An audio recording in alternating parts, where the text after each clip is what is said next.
Okay, welcome to chapter 10. This is my last new topic, and if we think about how I've talked to you about growth mindset, I gave you the overview, and then we just kind of like scaffold it down into our hearts, and that's this chapter.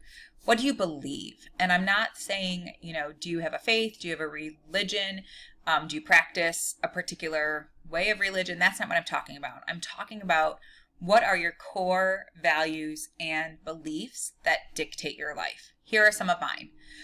Every person can do good and bring joy to others. Whether they choose to exude happiness is not in my control, but I can make the conscious decision to bring joy. We've been around people who are negative, usually because something has happened to them that's caused them to be that way. But I can make a decision that no matter what I've been going through, I'm going to try to make people's lives better. Integrity matters. That's another one. There's power in words and actions, and living an honest life is achievable. Life is a process. I don't have all the answers now, and that is okay. What I think or know today could be different tomorrow based on new information and experiences, and that is okay too. Forgiveness, while occasionally painful at first, is a necessity. Parents and caregivers should be respected despite when I think they may not deserve it or how challenging it may be for me. And also, as I referenced in a previous chapter, we are all interdependent and we need each other even when it is hard to admit it. So those are just some of my fundamentals. And can fundamentals align to a religious belief system? Of course, that's possible, but they don't have to. I believe most religions are going to say, be a person of integrity. And so that is my calling to you, is what drives you? What are your core values? What are your non-negotiables? Because when you have that rooted inside of you, it's going to make life so much easier. If you believe integrity matters, then when you're in a challenging situation, you're going to be honest because integrity matters to you. If you believe forgiveness has its place in this world, then when you make a mistake, you're going to offer your apology.